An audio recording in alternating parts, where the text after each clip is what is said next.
You personally, how would you decide? Well, interesting question. I don't know. I'd have to do some research on that.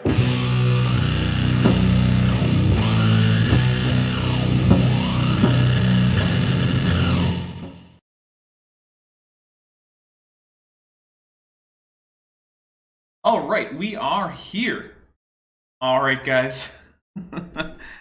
Before we even actually got here, there was a quick Mothra, and you know what? In honor of Mothra being the queen of monsters, we're just going to drink for it, because even though you guys didn't hear it, it did happen. That's one of our drink triggers, so... I'm drinking some gin and tonic, some lime juice, obviously. And, of course, welcome to Kent with Bent. 94, I think? The Tutu Strikes Back. This is our third Tutu episode, second one in a row. Wow, that's crazy. Yeah, for those of you who don't know, there is basically a... we don't always talk about it, but there is an ongoing goal that if the Super Chats plus channel membership gifts reach 200 in an episode, in the next episode of Kent with Bent wears a tutu. Now, pink tutu. A pink tutu, specifically.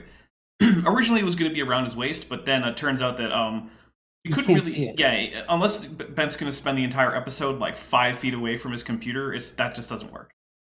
I could stand up the whole time. Yeah, but I feel like that would get tiring. My back already hurts, so it hurting more wouldn't really change much. So we do have a poll up that was up for before. It is, which biblical languages can Kent Hovind read? Greek, Hebrew, both, or none? Some people have already asked. Yes, there is Aramaic in the Bible, but a couple things. It's only ever in, like, direct quotes or commands, like sometimes God will, and then he'll say something in Aramaic, or there will be like a direct quote reported. And it's almost always only in the prophets, and it's still embedded in a much larger Hebrew text, so I'm not really counting it, even though, yes, there is Aramaic in the Old Testament. Royland Hutchins for $2 says, for the tutu, which means we are now 1% of the way there. 1%, yeah! There you go. Wait a minute. We hate that 1%. Well, hopefully we'll get past 1%. We'll get into the 99%. I think we will. All right. I hope so. So let's see.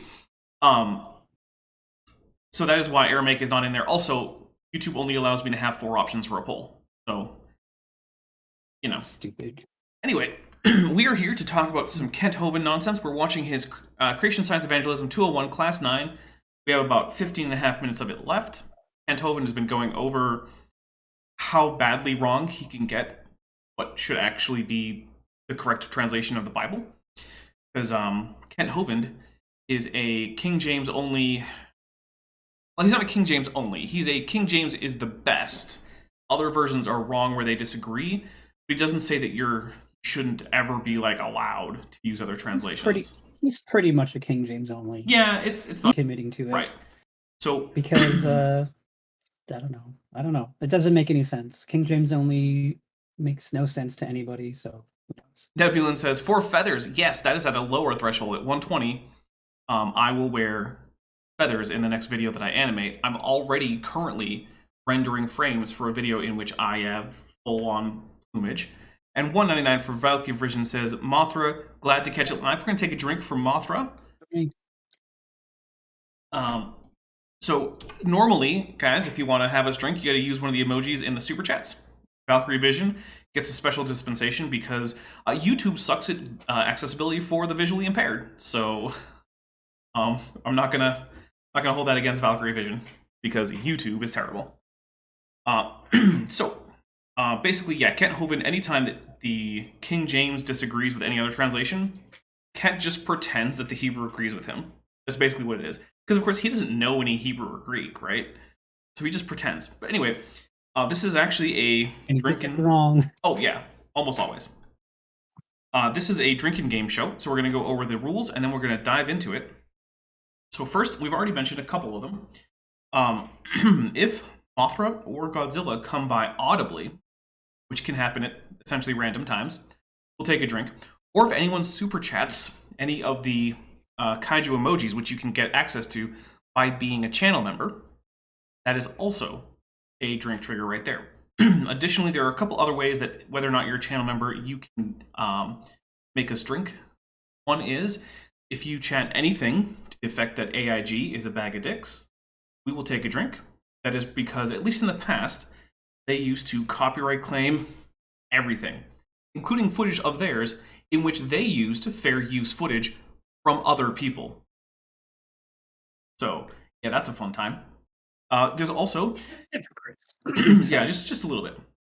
Also, if you give gift subscriptions, or gift memberships, because this isn't Twitch, this is YouTube.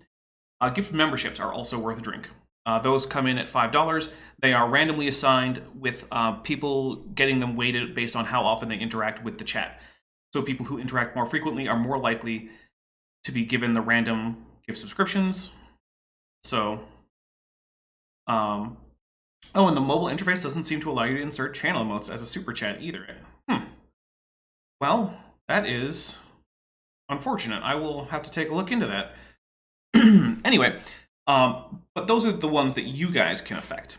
The ones that are primarily based on Kent Hovind, which are the most common ones on most of our shows. 1, if Kent Hovind says something so stupid, we just kind of have to take a drink so that way our brains don't melt. 2, if Kent Hovind gets something factually correct without just quoting someone directly, take a drink for that.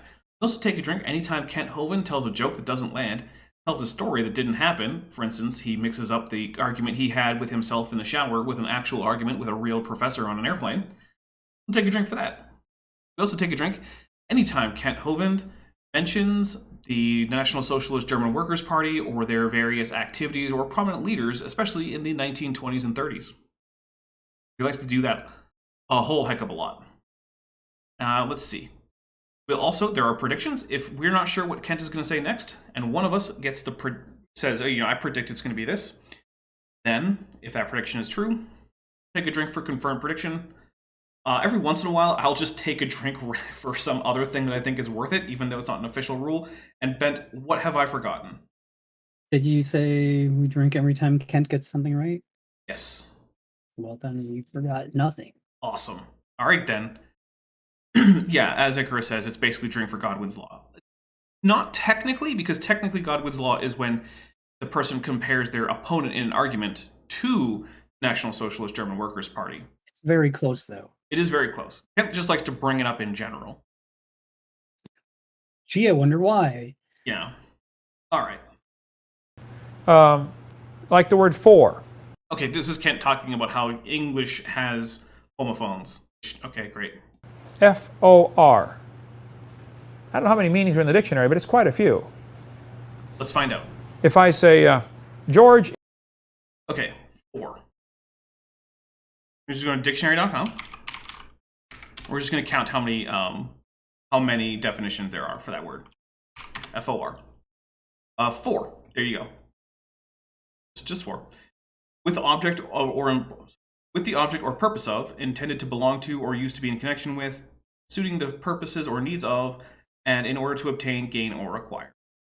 So, I mean, not that many. Counted 3. They were broken up probably differently than counting in your head. Is in jail for... There are 4. 4 for 4, huh? Wow. Stealing cars. What does the word for mean? Because. Now, Acts 2:38, repent and be baptized for the remission of sins. Heliologus predicts that Kent will quote 2 Peter. I mean, he does a lot, so yeah, probably. If at any point he quotes 2 Peter, we get to take a drink now. At least Kent... I predict he'll talk about the flood. There you go. At least Kent would be correct if he talked about Peter, at least internal to the Bible, having written 2 Peter, or Peter, because the same Peter probably didn't write 1st and 2 Peter, but whatever. Kent doesn't think that.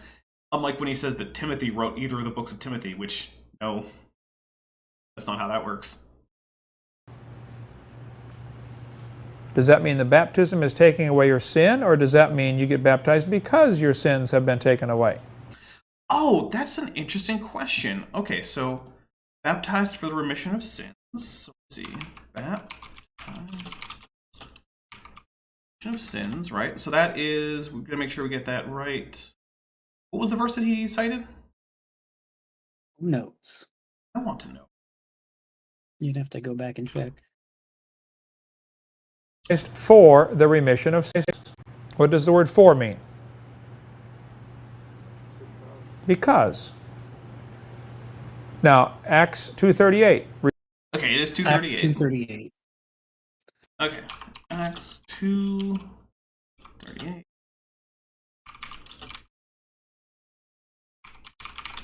Let's see what we get. So we're gonna check. Let's see.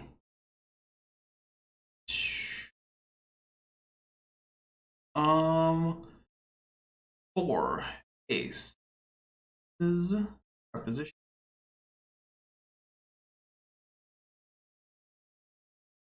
Yeah, so interestingly enough, the preposition there, ace, in Greek, that's, I'm going to pop it into chat in case you guys can read Greek, I don't know. So this is the preposition it is, ace, and it usually is translated into, right? So like in, say, Matthew 2:12, and I'm just checking with the concordance, right? There's a command, fevre ace, Aegypton, yeah. That means, and flee into Egypt. So, what the Bible is saying in Acts 23 is that you're baptized into the forgiveness of sins. So it is in fact the baptism that is what is, at least initially, granting you this forgiveness according to the Greek. So Kent is just going along with, well, the English in King James uses for. That's great. The underlying language isn't for. Now, into sounds weird there in English, but yeah. They probably didn't really think about that when they were writing it in Greek. No, they probably didn't think about how it would sound in early modern English 1,600 years after they wrote it. Yeah, Well, the year 2022. well, more like 1,500-ish years. Repent and be baptized for the remission of sins. Does that mean the baptism is taking away your sin, or does that mean you get baptized because your sins have been taken away? I would argue neither. That what it means is that when you're baptized, you are going into a situation in which your sins may be forgiven. But then again, I'm not a theologian, and I'm not here to do theology. However, I am here to point out that Kent Hovind doesn't know any Greek. Because, I mean, it takes like, what, 3 or 4 seconds to check on this? It's really not that hard. Yeah, It but would he have had to be- dial-up internet back then. I mean, he probably didn't. It was 2006. No, he probably still had it. He was living He in... probably still I mean, has it. come now, on. to be He was honest. basically living in the Panhandle or something. That's basically Alabama. Even today, I think Jackson Wheat, who lives over in Louisiana, not far off, has dial-up. Yeah. Because in order to fit with all the 2022, other we're verses in in the future, what is that? Get faster internet. Look it up. Or just get slower internet and look it up anyway, Kent. Yeah. Do your due diligence. I Also, just you said know, that wrong. Kent, if you want to be like a Bible expert, right? You could just learn. Well, I guess right now maybe your brain is a little bit too scrambled by all those microstrokes that you've evidently been having on camera.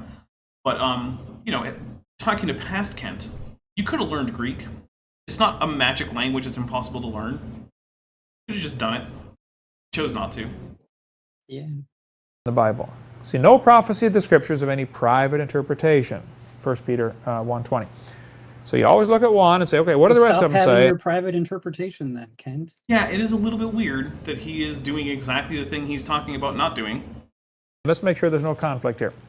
And I think they totally misinterpret the Acts 2:38 passage by saying Yes, it has to everyone's mean, wrong but me. Got it. Yeah. Moving you on. know, you get baptized to take away your sins. No, you get baptized. I mean, that is closer to the actual Greek. I mean, yeah.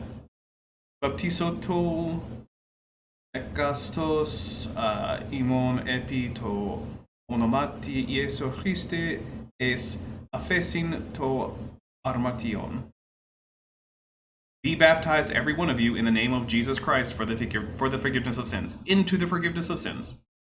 It's not that ambiguous of a phrase. Because your sins have already been taken away. That's my take on the verse. Oh, okay. So, Kent's Tohu take, used. got it. I wonder what his what's okay. There's a verse I'm thinking of. I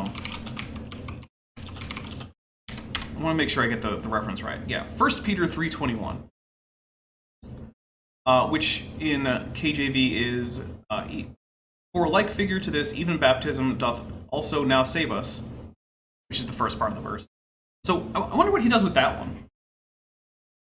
One of the more curious ones, huh? If Kent's... The thing is, look, I'm not actually advocating for any particular interpretation of the Bible. I just think it's funny that Kent Hovind is so bad at this that he can't actually check the original language, doesn't even think it's important, and also his interpretation is also something that, according to his own hermeneutic, which is to say, you compare various different verses of the Bible, it still falls apart.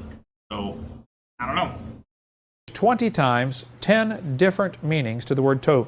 Bill Clinton, as corrupt and vile as he was right when he said, what do you mean by is? Because is in the... For the younger people in my audience here, that's a reference to the Monica Lewinsky scandal, in which, under oath, he was asked about his relationship with his intern, Monica Lewinsky, and he lied under oath about not having had a sexual relationship with her, and also did ask the question, it depends on what you mean by is, or what depends on what the meaning of is. So, yeah, for those of you who maybe weren't born in, like, the 80s. Law It was dictionary. like 1992 or something like that. Yeah, but if you were born probably in, 96. even if you were born in, like, the 90s, you probably wouldn't remember any of that, even if it's 1990. Yeah, that's probably true. Dictionary has 18 different definitions. Smitty says the dumbest This thing Bill is. Clinton ever said. Ken Hovind thinks it's smart. Yeah, that Smitty's right. The dumbest thing Bill Clinton ever said, Kent Hovind thinks is smart. Yep. Yeah. That's, yeah. Okay. There's a good book in our library called Unformed and Unfilled. You can buy this for $8 off the website. It's 222 pages about going down deep, staying down long, coming up dry in the Hebrew, about the gap theory. Or you can get my shorter Reader's Digest version. This is an example. One of the course requirements we have here is for you to write a summary of one of the books that we offered on the age of the earth, and there's a list of several you should have gotten with your class. I like that one of the requirements of his class is that you buy stuff from him. Probably one of his textbooks in class, or assigned readings or whatever. Yeah. Steve Lowell took my class some time ago, and he wrote a summary of the gap theory for his course requirements, okay? It was excellent. I called him up in Tennessee. I said, Brother Steve, this summary you wrote for the class is awesome. I don't care about any of this. I'm starting to skip ahead. We have when the are next... we going to talk about evolution? Probably not this episode. Or not this this video of his, because I have the next one already ready to go in case. Nice. Selling it for $2, right? Of course, I got to print them all. This house is... Okay, David Lass does point out textbook is a requirement for many classes that I know of. Okay, but usually you're not buying the textbook directly from the professor, right? He's not usually the one who's directly making money. And even in cases where professors assign their own textbook that they wrote, it usually still isn't from the personal store that they own that you have to buy it from. So, I had a history course with the thesis from our professor was one of like 15 options to choose from, and he strongly recommended not to use that book because it was way too expensive and way too specific, but also he didn't have it. He had to buy it on Amazon anyway, so yeah. But still, they're like the book I ended up doing was The Rebellion of Nat Turner. You still have to buy the book on Amazon. Yeah. But how much money did your professor get from that? Nothing. Yeah. And also, this purports to be one of Kent Hovind's college-level classes. According to Kent Hovind, this lecture here was given for college credit. So that's why it makes our brains hurt. Yeah. It's unformed and unfilled. You mean it's full of all sorts of stuff. Like there's what looks like some kind of particle board or chipboard or something right there. There's a bunch of insulation foam. Something that kind of looks like kind of workbench. I don't Clearly, know. that's not what Kent means by unfilled, but what would he mean? Like having furniture inside of it? I guess. Maybe people. Someone at least. With food. Actually, even if he means people, someone had to at least be in the house to get the shot in the top right. So even in that shot, it is at least somewhat full. Oh, Kelleritelian, member for 4 months at the amniote level, sends a Mothra emoji, so we'll take a drink. Thank you very much, Kelleritelian. I really appreciate the support. if you guys want to join the channel and, not just wait around for someone to gift you a bunch of channel memberships, there is a join button. It starts at only $1.99. And there's Bent Hovind sending more, who's been a member at the tetrapod level for 28 months. Two Mothras. Not to one up Kellera Killian, but yeah, 2 Mothras. And yeah, Space Dragon points out that usually when professors assign their own textbooks, they quite often will try to find some way for you to get it not at the exorbitant prices bookstores have them at. Yeah, that's also the case. Although to be fair to Kent, the books he's selling are not super expensive, so he's not asking you to buy like a $120 textbook. So at least there is that. I think he said his summary was $2. Yeah, his summary was $2 and the original book was $8. But so it's not like it's a huge expense. So I'll give him that at least. Yeah. Nobody's living in it, and it's not done. Has it been destroyed? No. This is an example of tohu wabohu, unformed and unfilled.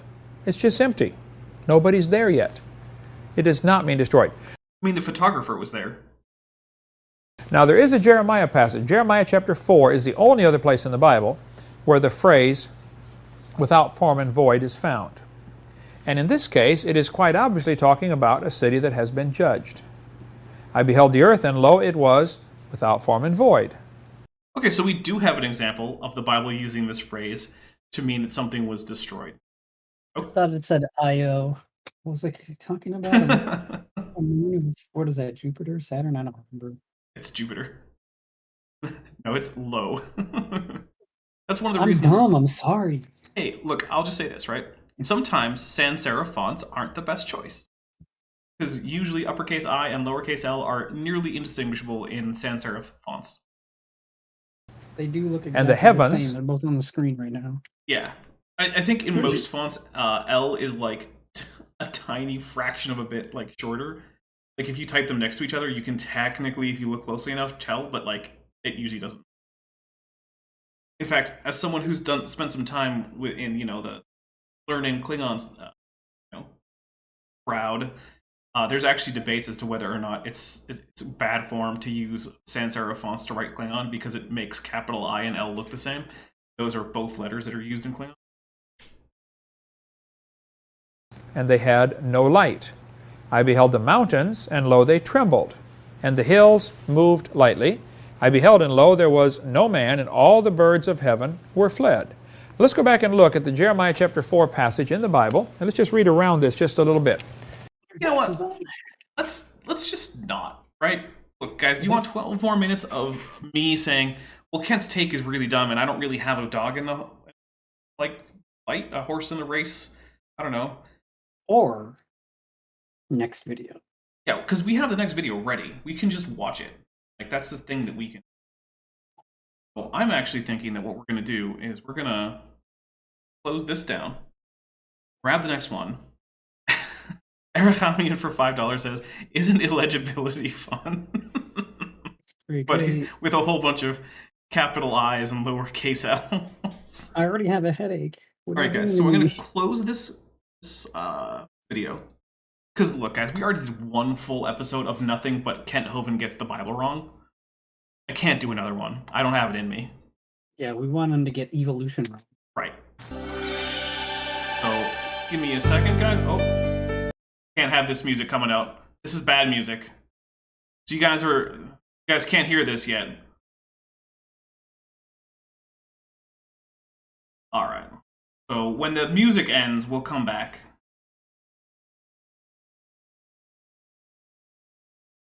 Okay, so this is CSE 201 class 10. Yeah, basically I've had that music be copyright claimed. Because at one point, someone said, oh no, the audience should get to hear all of the music. And I said, oh, okay, I guess. Good idea. The audience should be able to hear all the music. They should be able to, but the copyright holder for whatever that music is says no. Lame. Yeah. Well, welcome to the final class of our CSE 201. Final class. For those just joining us, welcome. We've got some visitors here tonight. We've been talking about what's on. Guys, don't worry. We still have plenty of stuff left to go, because what I didn't know is that I went from CSE 101 to 201. Oh, there's a 102 and a 103 So don't worry about it. There's still plenty of Kent with Bent to come. Years and years. On our seminar tape number 2, we just started that about the Garden of Eden. What was that like? And we talked about when did Satan fall from heaven. There are those who teach Satan fell from heaven before the creation. There are lots of Christians who believe that. That is totally not possible. You know what? I'm going to take a drink for Kent being right. There are lots of Christians who think. I don't care if it's right or possible. It's not something that I'm going to be taking a stance on here. Scripturally, it is scripturally impossible, scientifically, and historically, etc., unnecessary. Okay. Satan and the angels rejoice when the scientifically unnecessary for something that has nothing to do with science. I don't know. Like Kent Hovind is scientifically unnecessary, but here we go. Here we are. Foundations were laid. We covered that. Job chapter 38. The foundations weren't laid till day 3. Genesis 1:9. So Satan could not have fallen from heaven before the foundations were laid. Everything was very good at the end of day 6. Genesis 1:31 tells us that. So if everything was very good, you can't say, Satan had fallen from heaven. Everything was still very good at the end of day 6. Adam was 130 when Seth was born. And Seth was born after Cain and Abel, but no dates are given for those guys. So we don't know exactly when that happened. So no dates are given for anything. Well, there is that. But also, so then how does it matter as to whether or not the gap theory is? I don't know. Oh, also, Paleologos. Lucifer fell before, because the gap theory is between Genesis chapter 1, verse 1, and then verse 2. Right. And so the rest of the creation story would have had to happen after Lucifer fell. That's not very good, now is it? Also, Paleologos says that he thinks it's possible Satan fell before the first day, and I don't know, you better take it up with Kent. Day. Uncle Kent might have to have words with you. So all we know is we suspect Satan probably fell from heaven about. Ian Wayne, who's been a member for 5 months at the level of Amniote, sends all of the kaiju emojis. Take a drink for that. Nice. It says, kaiju drinking buddies work for membership milestones on mobile at least. And then sends 4 much emojis, which of course is Klingon for hooray or well done. One of the newer emojis that we have here on the channel. About 100 years after the creation. Certainly after day 7, God said it's very good, and then he rested, and then at 130, they were already out of the garden by then, but no dates are given. I don't see any way to tell exactly from Scripture when Satan fell, but I know it had to be somewhere during that time frame, day 7 or day 8, let's say, up to maybe 100 years later, because we don't know how old Cain and Abel were when they got in the fight. Pick a number and say they were 30, well then, 100 years they could have been in the garden. Probably Lucifer got jealous of the fellowship they were having with God. And we mentioned last time how that the gap theory was invented by Thomas Chalmers, Masonic Lodge member. We're going to skip ahead a little bit, because this is exactly the kind of thing that I was like, I don't care about this. And between every single verse. So this means 1,000 years looks like a day. Probably one of those impossible concepts for the human brain to grasp. I doubt it's possible for us to understand what I'm talking about. But God's not stuck in time. We are stuck in time. Okay. Did I give the illustration in here about the Grand Canyon and the guy in the helicopter? Yeah, you did. did. Yes, no, some say yeah. If a guy in a helicopter is watching a bunch of people go to do Grand Canyon on rafts, he in a helicopter's position can see all the rafts. He can see the whole thing. Each of them can see the helicopter. But none of them can see each other because of the twists and turns of the river. Okay. The river is like time. We are stuck in 2005. Well, there was also about back problems with this idea. Could the days of creation have been long, millions of... King David, before he was King David, was listening to Goliath, make the challenge, send me a man and I'll go fight him. I love what Chuck Holcomb did on that in that Devotions at that time. I don't know why I never saw that before. Goliath said, send me a man and I'll fight him, just me and him, mano a mano, me, 1 against 1. When Goliath shows up, there's 2 of them. He's got his armor bearer carrying the shield. What's this 1 against 1 stuff? There are some amazing good notes in Henry Morris's Defender. Guys, I'm sorry. I thought that this one would get off of the same exact topic, But we're going to skip ahead a little bit, and if push comes to shove, we're going to start CSC 102 Class 1. Because it's being downloaded as we speak, because this is horrible. Bible. We sell it right there. 9 references to the word yesterday. Oh, Paleologus has pointed out, hey, he said 1,000 years like one day. That's from 2 Peter, which was a prediction that Peter made about 2 Peter. We're taking a drink. Nice. Glad I didn't completely skip by it. That would be referring to a literal day, obviously. The first day. The second day. Hey, First remember 1,000 that? years, the second 1,000 years. Got it. But also, remember that time we checked on the Hebrew and it actually says day 1, Yom Echad? Yeah, there was that too. So Kent's not getting the actual language right. Well, he doesn't want to because it would contradict his stupid opinions, True. which he's adamant about having. Because that's the best way to translate the Hebrew phrase day 1, day 2, day 3, day 4. Good book on the gap theory is this one, which we sell. I don't know. By Fields. I mean, the actual answer is because that's what's in the KJV. That's the actual reason. Why is it the best way to translate? He has no support. Other than KJV. Okay, through the get book title. Exactly. All right.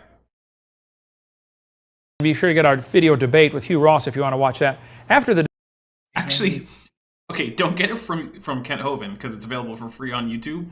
But actually, his debate with Hugh Ross was excellent because it is one of the clearest examples of him going up against someone who knows what they're talking about and is an actual expert in their field that is actually cosmology.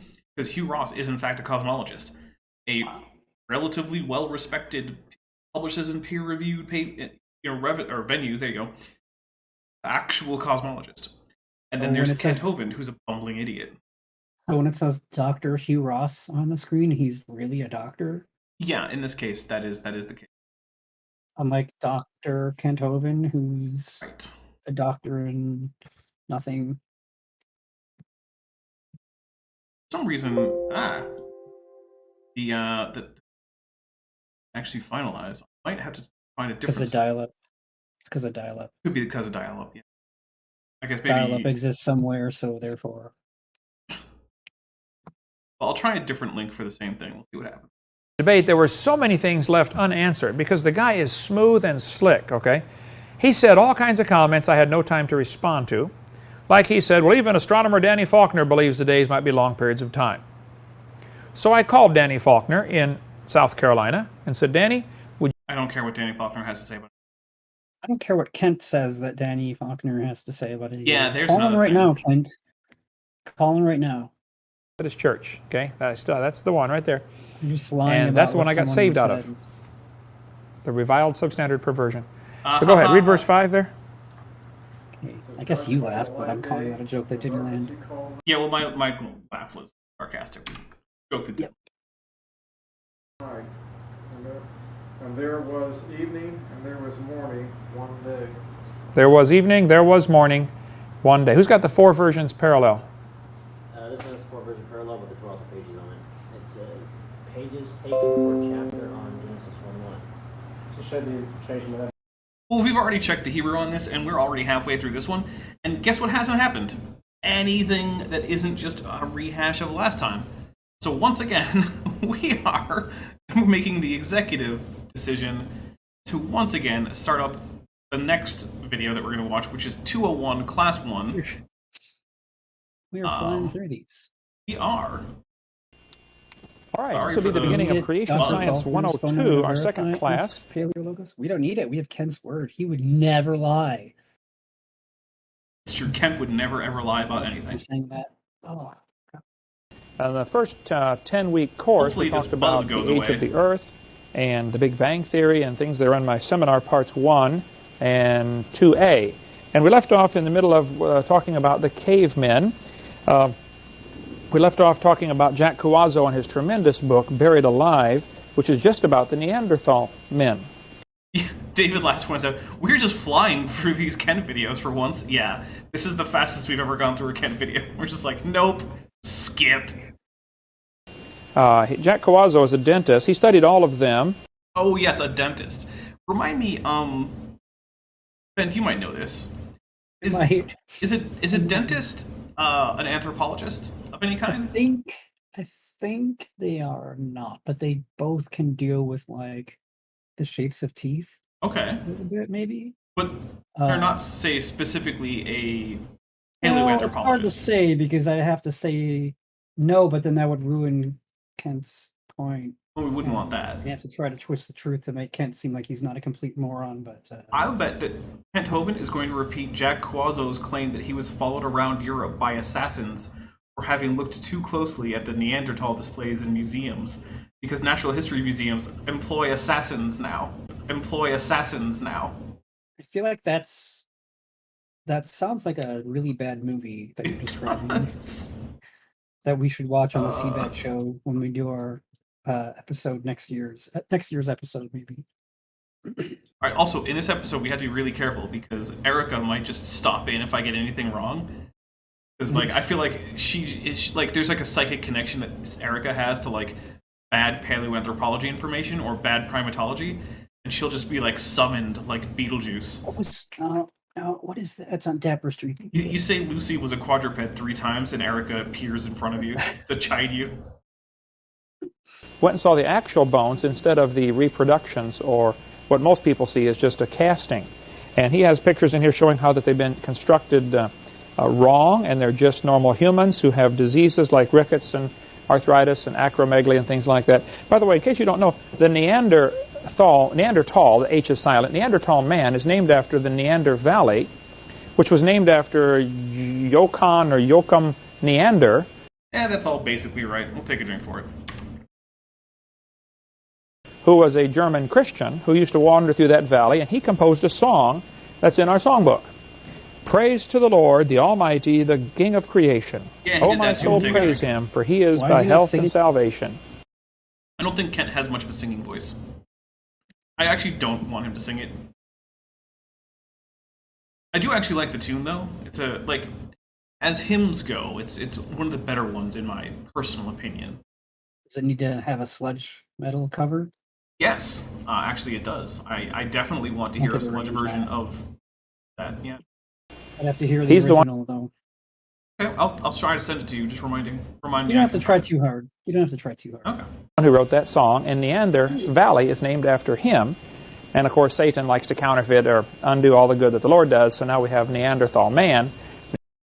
I love that Kent Hovind thinks that the existence of fossils, of a fossil species of hominin that was first encountered in this particular valley is some kind of deep plot by Satan. Like, tens of thousands, or I guess in his view, thousands of years ago, Satan pushed this one species of hominins into this one valley in Europe because thousands of years later, he'd be able to use the name of a famous hymn writer to apply to these hominins. Oh, it's a big conspiracy from the devil! That doesn't make any sense.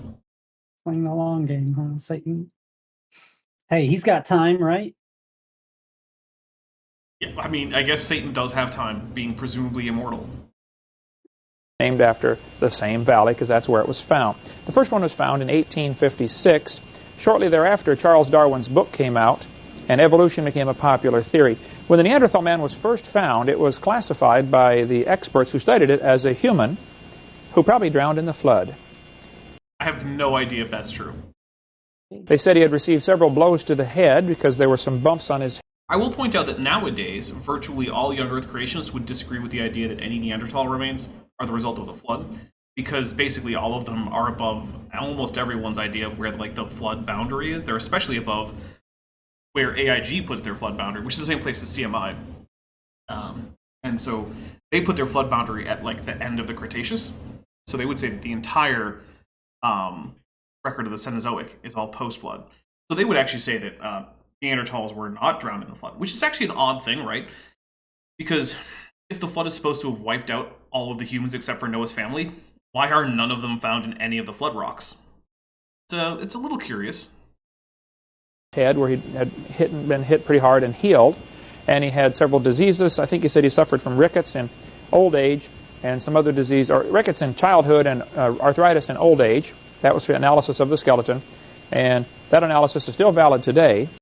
It's not, though. And it's not because we have juvenile Neanderthals, and they are distinct from juvenile Homo sapiens in the same kinds of ways that adult Neanderthals are distinct from adult Homo sapiens, which means that the differences cannot be put down to simply pathology that developed later in life. I believe Paleologos already pointed this out in the chat.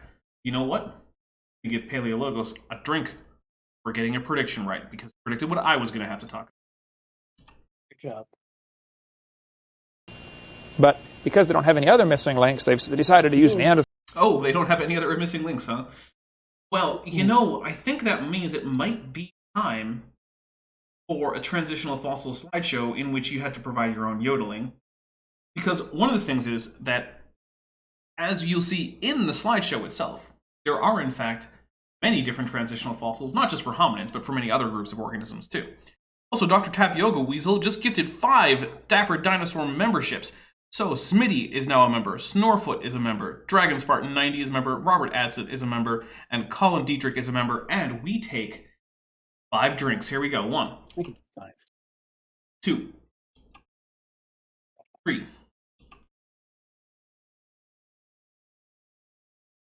5. Vishanti's yodeling. Oh, and we got some virtual yodeling from Vishanti. So, yeah. Look, there are Australopithecus afarensis, Australopithecus africanus, Homo sediba, Homo habilis, Homo erectus. There's many, many, many. I can't name all of them. And also, yes, thank you for sending tetrapods to our new channel. I think we are now 15 channel members away from getting another new emoji unlock. So, there you go. I don't know what it will be yet. I'm open to suggestions. All right, here we go. All man as a missing link when it's not at all. It's just 100% human. Recently, there was a study. Okay, so that's a curious phrase. It's 100% human. What does that mean? Does it mean it's Homo sapiens? Well, no, it's definitely not that. We have both enough morphological data as well as enough genetic data to say that absolutely Homo sapiens and Homo neanderthalensis are different species. So let's take a look at which species definitions they meet, right? Okay, so are they different morphospecies? Yes. They have consistently different morphological features that occur in 2 distinct groups. Therefore, they are morphologically different. And TM Wing just gifted 5 more subscriptions. So let's see. Sarah Talbert, Robert Carpenter, Stacy C, Luigi Potter, yes, and Binge Thinker. Thank you very much for being gifted a membership. Thank you very much to DM Wing for gifting 5 more memberships. And here we go. 1, 2, 3, 4, 5. Okay. Goodness. Whew. Yeah, where was I? That was a lot of gin all in a row. Just hit play. Done that said the Neanderthal DNA is Right, species types. That's all I need. I just need Kent to jog my memory there. Thank you, Kent. All right, so the morphospecies, right? If 2 organisms or if 2 groups of organisms have distinct morphologies that don't tend to overlap, that can make them morphospecies. This is the most common kind of species designation that you use in the fossil record. They meet that. Ecospecies. Do Neanderthals overall have a distinct ecological niche from Homo sapiens? Throughout most of their history, yes. The Neanderthals were specifically cold-adapted hominins, whereas Homo sapiens were mostly heat-adapted, but still broad specialists. Or not specialists, sorry, broad generalists. That's a different niche. Theros Rex for $5 says, "Good evening, my fabulous nerds playing Minecraft with dinosaurs, fossils, and archaeology mod. What's your favorite dinosaur game?" So in terms of actually playing a game and just having fun playing a game, probably Ark Survival Evolved. I like all the various creatures that do absurd things that you can tame, and I like building things, like having planning out architectural cool designs and whatnot. In terms of accuracy, though, it's hard to beat Saurian. Saurian has the most accurate dinosaurs because it's a big design choice for them. The goal for them is to have the most accurate dinosaurs available. I don't have Prehistoric Kingdom, but that might give Saurian a run for its money if I had it. I also have Jurassic World Park game. I don't know what it's called, Evolution or something like that. Jurassic World Evolution, something like that. I have the first one. I don't have the second one. It's pretty good, although some of the dinosaur designs are atrocious. I do not have Untitled Goose Game. Sorry. Yeah. Ooh, we could have a bingo emoji. So for when you get a trigger on the creationist bingo, like big number, therefore God, take a drink. We just need to make our own creationist bingo cards. Anyway, let's take a look at the biological species concept. So biological species says that two organisms are in the same species if they can successfully produce fertile offspring with each other. In this case, Neanderthals and Homo sapiens are kind of the same species. So one of the things is it looks like that male offspring of Neanderthalensis Homo sapiens crossings couldn't reproduce. They were sterile. Only the female crosses could. This is because of the various things like Neanderthal Y chromosomes never got passed down into human lineage, and vice versa, apparently. So there's limited reproductive compatibility. We know they mated, and we know they reproduced, but it seems like some of the offspring, especially the males, were infertile. Let's see. So we did ecospecies, we did morphospecies, we did biological species concept. There's one more I'm forgetting, but look, we're already at 2 out of 3. They meet the definition for 2 out of 3. So there's also like the I forget what it's called, but it's like basically genetic isolation. If two groups of organisms form distinct gene pools that have spent long enough being isolated to have completely like a distinct character to them, and the answer to that is also. Is 3 or 4% different than average human DNA. I have no idea what he's getting that number from, so I can't comment on it. His brain. He's getting it from his brain. Yeah. Which has been demonstrated to be not very reliable. Space Dragon says, so they would count as the same species in the same way that lions, tigers, and horses, donkeys are. Yeah, basically, right? So these are different species by almost every definition. Lions and tigers versus horses and donkeys, right? However, under strict versions of the biological species concept, you would kind of say that maybe they are in fact the same species because female ligers can reproduce, and I think there have been 5 documented cases of female mules giving birth. But given that they meet all of the other criteria for being separate species, I'm going to have to go ahead and say that, yeah, Panthera leo and Panthera tigris get to still be different, as well as Cabalus and Equisassinus get to be still separate species. I'm not sure exactly what they studied about the DNA, but that's now the big thing in the news, that Neanderthal man is not even part of the human lineage. When actually... Okay, Nestle20 says, species anti-realism. Yeah, species aren't actually real. They're not a real thing, right? It's a human convention. The variation from normal human DNA is 5 or 6 or 7% either way. I don't know what that measurement means. Look, when you ask, well, what have we studied about the DNA? The answer is that the Neanderthal sequence, or genome, has been sequenced, right? We have a consensus genome for the whole thing. You pick a chromosome, you can find the Neanderthal consensus genome for that chromosome, the whole thing. This guy's 3 or 4% off of the average, so he's within the range of human anyway.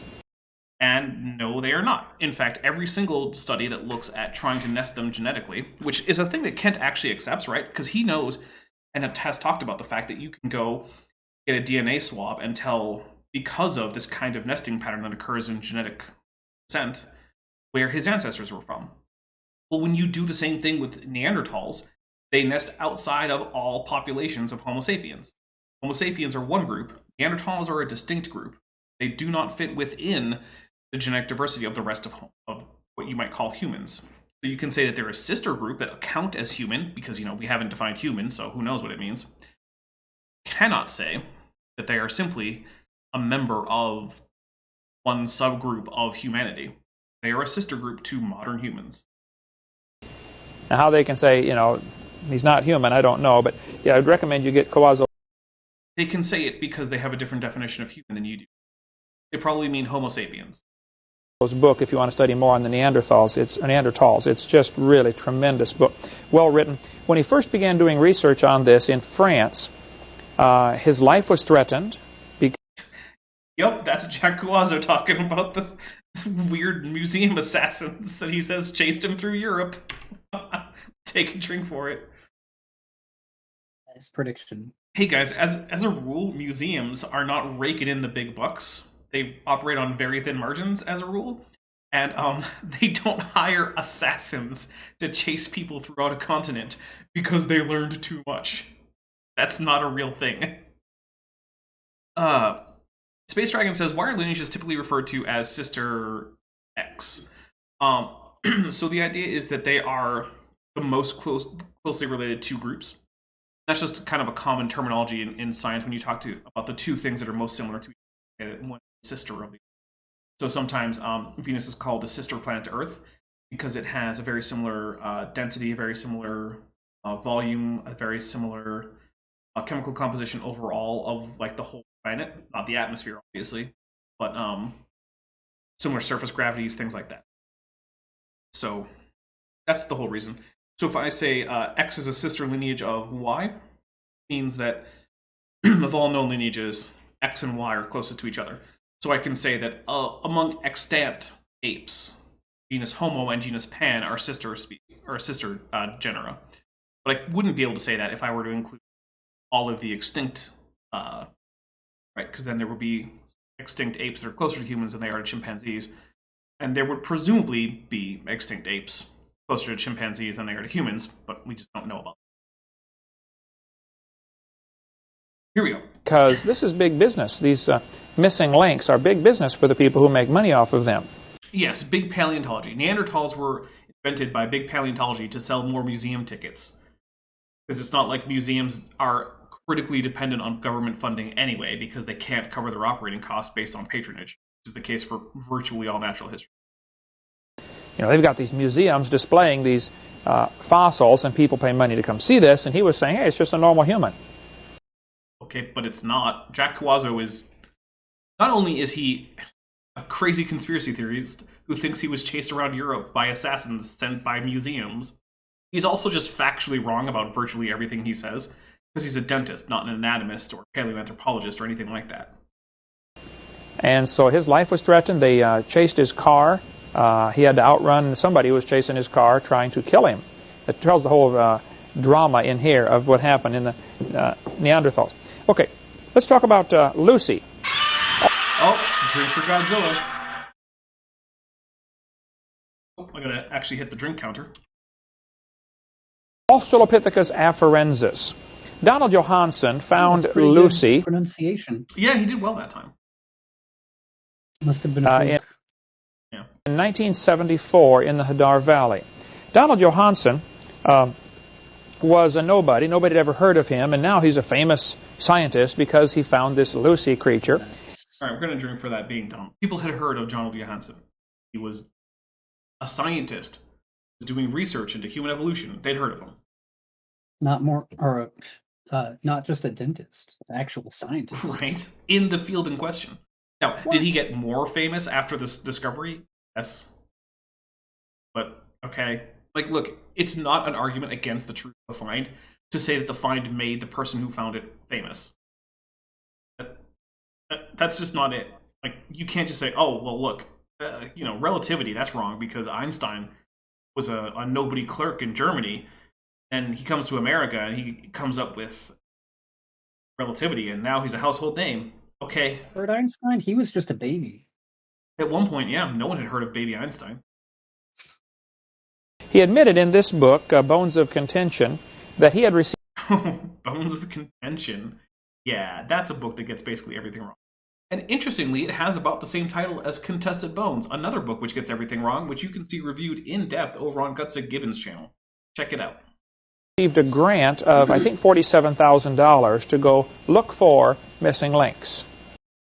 Oh, also, Dr. Tapioca Weasel has upgraded membership to Diapsid. Welcome to a higher tier. Thank you very much, Tapioca Weasel. I really appreciate that. So here's the thing about a grant, right? If you receive a $40,000 grant to go do a dig in, say, South Africa, you don't get to just pocket that. You have to account for how you spent that money, and sure, own expenses for things, places to stay and food while you're there, but also for the rest of the crew. And you have to account for things like, okay, well, this is how much we spent on plane tickets, this is how much we spent on lodging, this is how much we spent on food and water, and how much we spent on local guides, equipment for the actual dig, like, shovels, trowels, brushes, picks, hammers, chisels, things like that. You don't get to just walk away with 40 grand.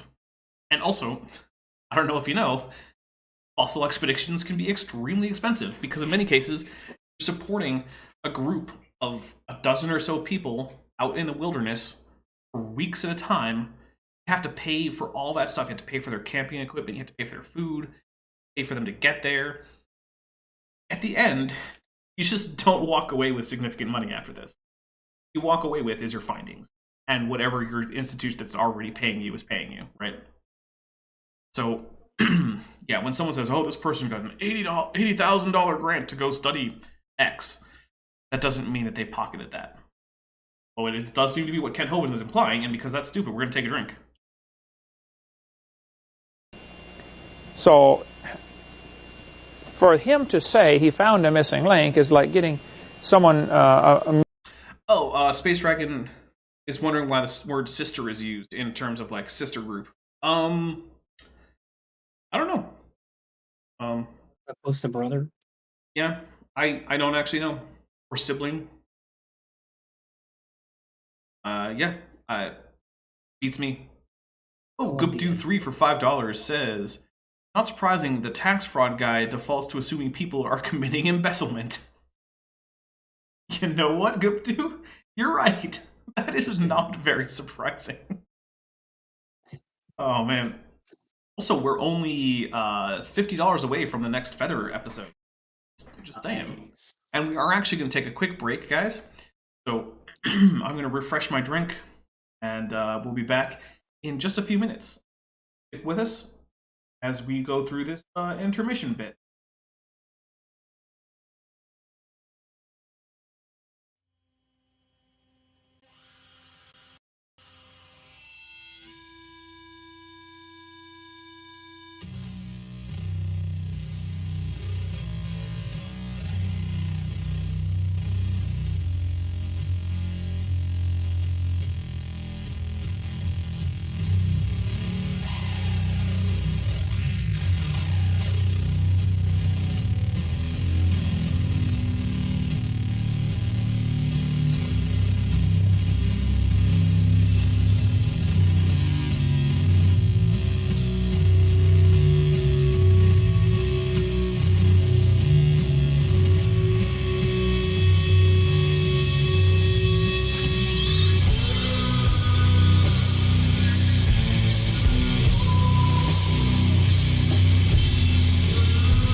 right, and we are back. Thank you for sticking with us, those of you who did.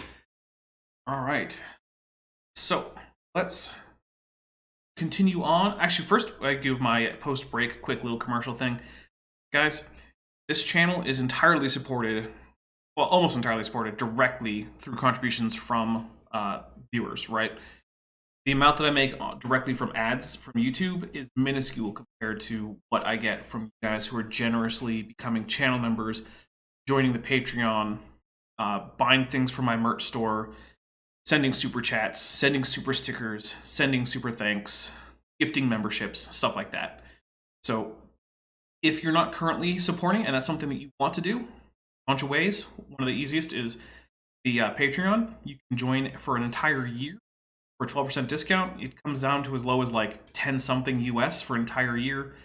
On YouTube, it starts at $1.99 a month. There's tiers that go all the way up.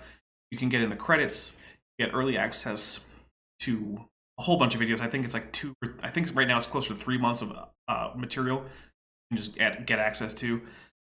There's a private Discord server just for supporters. We have a lot of fun. I'm very frequently in there. At least in text. Even this weekend I was in there just in like our gaming channel, just streaming games, just because we do after show parties for the Tuesday nights where we watch like TVs or movies. Last time we watched the first chapter of It 2017. It's a great time. But if that's not your thing, right, if you can't or you don't want to do kind of direct support like that, please just hit like, share the video. It really helps the channel. So with that, here we go. Yay.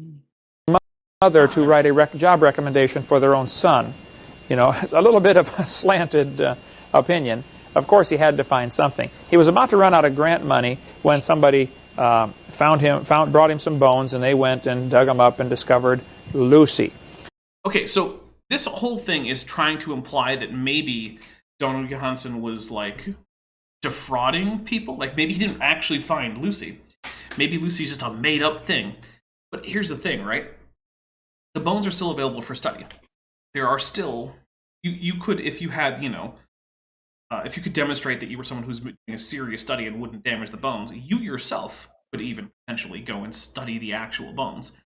There was a paper not that long ago that found that one vertebral element was actually not the proper kind of... Or it was from the actual species, Australopithecus. And also, David Lass, welcome to the numbers. Send David Lass some tetrapod emojis. That's what it is. Thank you. Thank you very much for joining at the Sropsy level. That is a big help. Guys, those of you who have recently become members, connect your Discord account to your YouTube account from Discord, and you should be automatically added to the super secret Discord server where we have our super secret meetings about how to overthrow Christianity. We have those? No, we have Power Rangers watch parties, though. We do have those. Certain event. Well, maybe the Unless Power that's what Rangers... the Power Rangers are up to. You never know. You can never... The Power Rangers might be up to getting rid of Christianity. I don't know for certain if any of the Power Rangers are Christians. Although I'm pretty sure some of them weren't. Like Coda, the Dino Charge Blue Ranger, who was an actual caveman. Probably wasn't a Christian because he never heard of Jesus. Before Jesus. By like 10,000 years. Well, that's a shame. Well... Because he was destined for hell. Yeah, but he did fight a saber-toothed tiger. Did he win? Wait, no Yes. spoilers. Well, I mean, it's the first episode. Maybe the second. Yeah, but... Yeah. Anyway, here we go. There's an awful lot of controversy about Lucy, and I want to share with you in this section just a little bit about Lucy. Hadar Valley is in Ethiopia. You can see it on the map right there. This is part of the Great Rift Valley. There's a crack all the way across this part of Africa, sort of like the Grand Canyon, only it's... Wait, hold on. Was he I thought he... Look, I don't know everything about hominins, right? For some reason, I was thinking Lucy was found in South Africa. So, hold on a second. No idea. Yeah, no, it is Ethiopia. All right, no, I was just confusing two different hominins. It is Ethiopia. Yep, I was wrong. It's obviously a fault line like the San Andreas Fault, called the Great Rift Valley. And many so-called missing links come from this area. It's almost like maybe that was a hotbed of hominin evolution or something. What? I like basically Kent is just reporting the evidence for human evolution, but he's crouching it in like incredulous terms. So called. It's like, man, look at all this evidence for evolution. If you can believe that, like The so-called evidence. yes, you mean all of these fossils that were predicted to be something you could find by evolution, and things that people used evolutionary biology to predict where to find them. Yeah, I can believe it. I can believe it. That's evidence for evolution. Sure can. Science making predictions? Yep, and What kind of Paralogos, yeah, predictions you're right. is- I mixed up Africanus and Afarensis for Australopithecus. Yep. In Ethiopia and down into Kenya. So this is a common place for them to go look for fossils or the so-called missing links. Lucy, when Donald Johnson found Lucy, he found 40% of the skeleton. Here it is right here. Sorry, I don't have it up there because this whole video is just this book cover looking thing. Or no, that's a VHS slipcover, isn't it? Pretty sure that's what that is. Because it's not a clamshell. Pretty sure that's a VHS slipcover. How old are DVDs? But it doesn't matter because Kent probably still uses VHS. Oh, Sarah Talbert says for $2, AIG is a bag of snakes, so we take a drink for that. Thank you very much, Sarah. Yeah. Oh, 1995? Yeah. Yeah, he could have been selling DVD. But this is not a Yeah, DVD cover.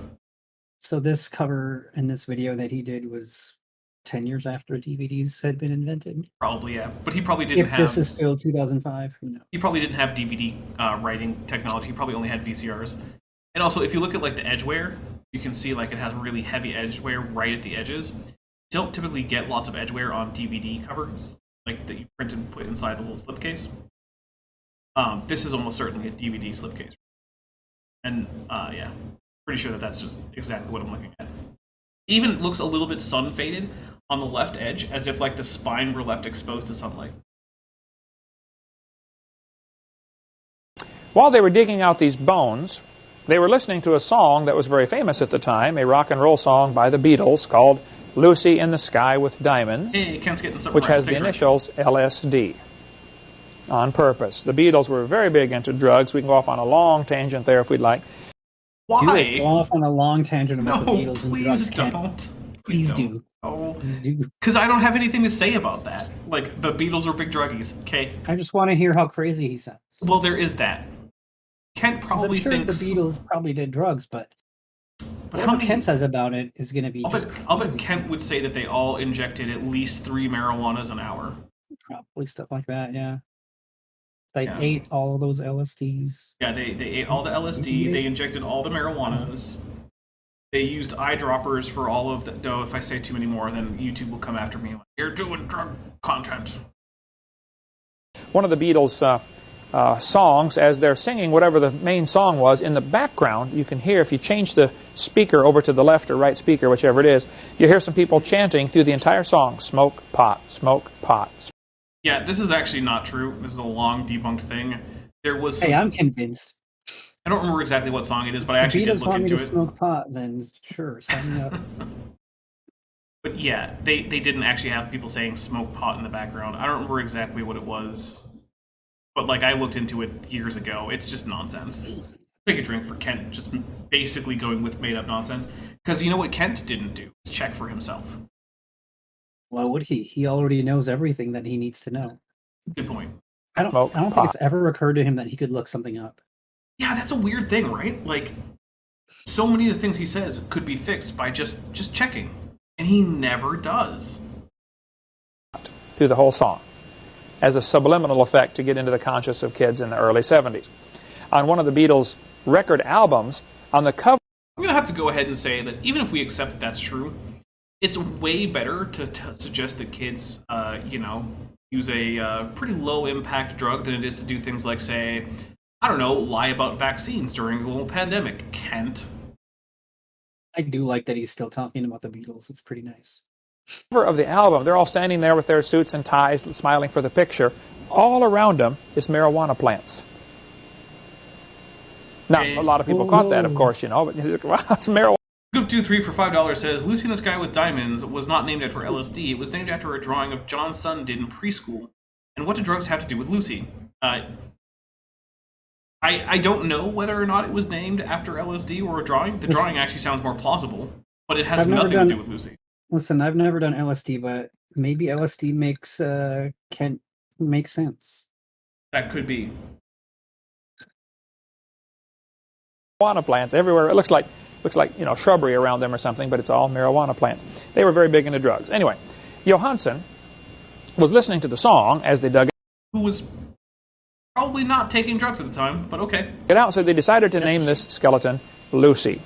There is an awful lot of controversy about this. There are some who think, and have some pretty good evidence, that the hip bone actually came from a young African girl. No. There's no one who knows what they're talking about that thinks that. We're going to take a quick drink, and we're going to get a little bit more into this. So here's the thing about the Lucy hip, right? So what creationists usually go after is the fact that because of post, or maybe paramortem, but probably post-mortem, crushing of the pelvis actually was like smashed into itself. So one of the things is, when you have joints, including in the pelvis, right, the joints are usually filled up by things like cartilage and interstitial fluid and things like that. That's pretty basic. They don't just actually fit together like a glove usually. Although you can still tell if they interfaced, because if two bones interface in, say, one individual versus another, they're going to interface in slightly different ways, and so you can actually tell based on the wear patterns which individual goes with. But that's a separate issue. Okay, so the Lucy pelvis, because it was so crushed, was actually at the point where the joint between the two pubic bones in the front would have been so large that the pubic bone just wouldn't have joined, which is not how any ape, including a human, has their hip arranged, right? Your pubic bones have to meet in the middle in order to support the whole hip. Now, they can be stretched, like in childbirth, but that's not the normal at-rest position. Olivia Williams says, "Oh, nice, I can," and then sends some kaiju emojis. Take a drink for that. And of course, Olivia Williams has been a member for 7 months at the Tetra. Nice. Okay, so what later happened was that a plaster cast was taken of the hip, and then it was sawed apart where their cracks were, and then reoriented so that the pubic bones met in the middle, the way pubic bones do. And when that happened, it switched from having a chimp-like flare to a much more human-like condition. But it's still not identical to any human. It's outside the range of any human hip. And yeah, as Paleologos says, and Paleologos actually probably knows more about this than I do, the sacrum was pushed so hard into the sacroiliac joint of the ilium that the sacroiliac joint was broken and pushed backwards at an improper angle. Yeah. Basically... Sounds very painful. Well, yeah, fortunately for Lucy, this was probably post-mortem and not paramortem. So, she didn't have to experience anything. Although I imagine that what was probably a death from falling out of a tree, also not pleasant, but... It wasn't even part of this skeleton. It was. In fact, the recent paper that identified the Theropithecus cervical vertebral elements in what was originally all assigned to Lucy also then further affirmed that the remaining elements besides that one bit of cervical vertebra were all from the same individual and all from Australopithecus afarensis. It was brought later. You have to understand. Okay, here's another thing. We have the in situ photos of the dig of Lucy, right?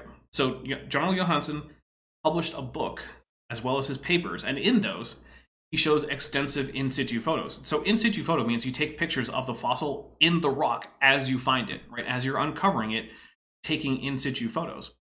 So if the hip were part of the Lucy fossil, why was it associated directly with Lucy? Yeah, good question. Oh, and Lubalar says, as someone who has had a sacroiliac joint separation during pregnancy, that injury sounds horrific. Yikes, your injury sounds horrific. Fortunately, like I was saying, Lucy, I'm not even going to call it an injury. The damage to the hip was probably post-mortem, which means after death. So Lucy was probably not alive to experience this. So there's a few different terms that get tossed around about pathologies and fossils. There's pre-mortem, which is something that happens significantly before death. And usually that's identified by signs of healing, right? So if you had a fracture, but it heals a bit, and maybe the bone's a little on the crooked side because of the fracture, that's a pre-mortem injury. There's perimortem, which means at or around the time of death. So that's something that the animal is usually alive to experience. But then there's postmortem, which is the organism is already dead and then further damage occurs. And so this injury was almost certainly postmortem.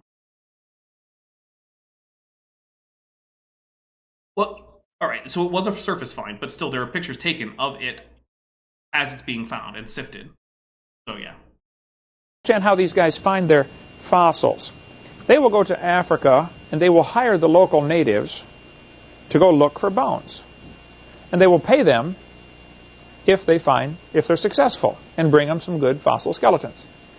Well, in a country where the people are starving to death and any amount of money is great, you know, there's a real strong indication that they're likely to bring in anything, you know. Okay, so Yeah, but they still have to be bones, man. yeah, so what's the idea here? So is the idea that the natives of Ethiopia, so the Ethiopian like villagers or whatever nearby, are going out to rob graves to bring back human remains that are recent, but also permineralized, that also get sifted out of the ground by Donald Johansson's team? Were they planted so that they could be sifted?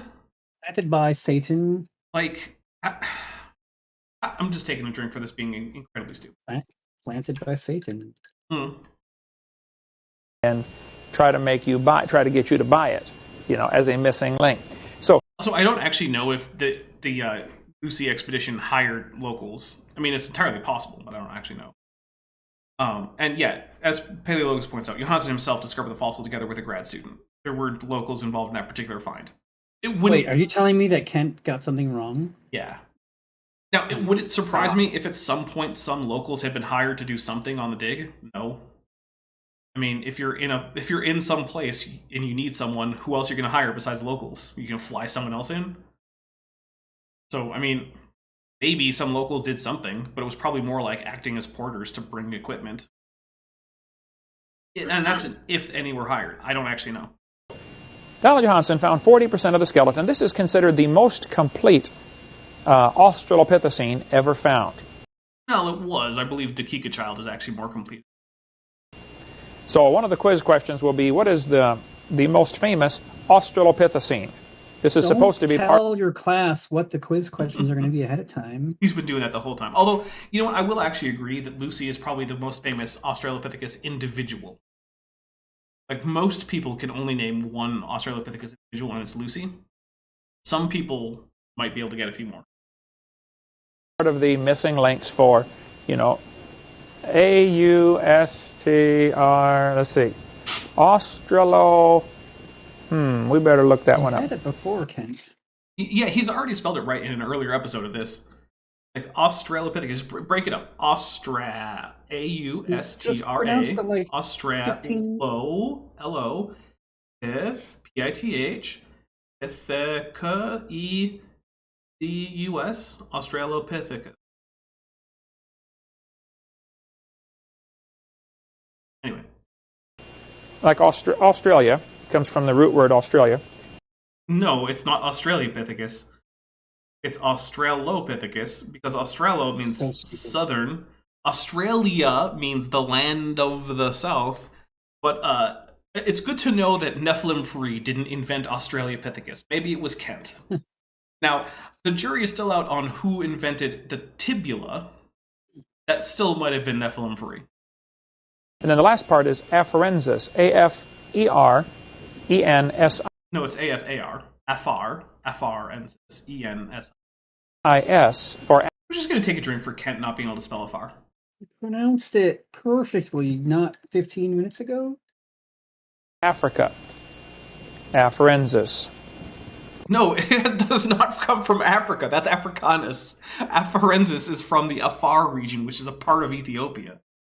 I'm taking another drink for Kent Hovind thinking that Afarensis means from Africa, when that's already the specific name of a different Australopithecus species, namely Australopithecus africanus.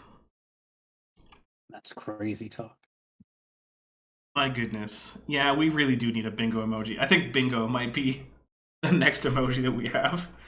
Good idea. My goodness. The whole thing is explained and how they name them, etc., in this book, Bones of Contention, which is $13 through our ministry. And this is something that Kent doesn't have to be wrong about. Like, he could just get the afar part right. Like, it doesn't affect any of his point. This is one of the things that frustrates me so much about Kent Hovind, is so often he's wrong for no reason. Like, at least when he's wrong, because if he were right, it would support his point, I get it, right? Like, those are often intentional lies, or at least sincere misunderstandings, that if he didn't have the misunderstanding, it would make him less likely to be right overall. But he's also so frequently wrong for no reason. He could just get it right. It wouldn't change anything. He's got a lot of practice at being wrong, so it comes so easy to him. True. Or you can buy it for $13.50 through other places if you'd like, but it's really a very good book. And it's $13.50. Yeah, save it. Spend it somewhere else. Spend it on an actual science book. Put it towards the Pink Tutu Fund. Well, that too, yeah. Put it towards the Pink Tutu Fund. Got a section on each of the so-called cavemen. Dr. Tapioca Weasel asks, how many members do you need for a new emoji?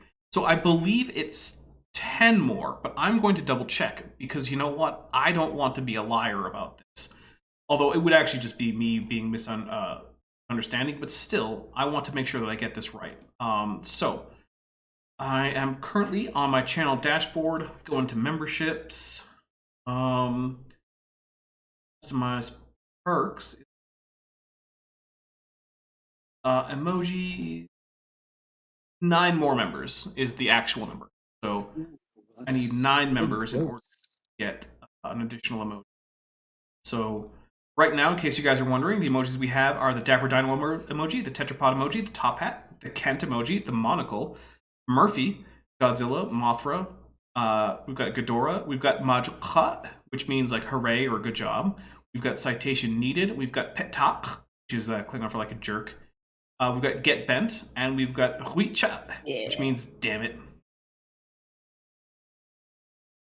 So you can say like huicha Kent emoji is and then you can petach, and you can tell them to get bent, all mostly emojis.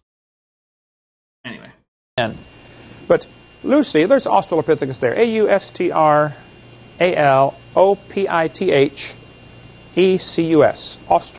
Okay, I was trying to follow along, and I think you got it right there. I was not trying to follow along because I don't care. My goodness. Dr. Tapioca Weasel just gifted 10 Dapper Dinosaur. My goodness. This is okay. First, we're going to read out the names, and then I'm going to go just get completely annihilated with Jin. All right. So let's see.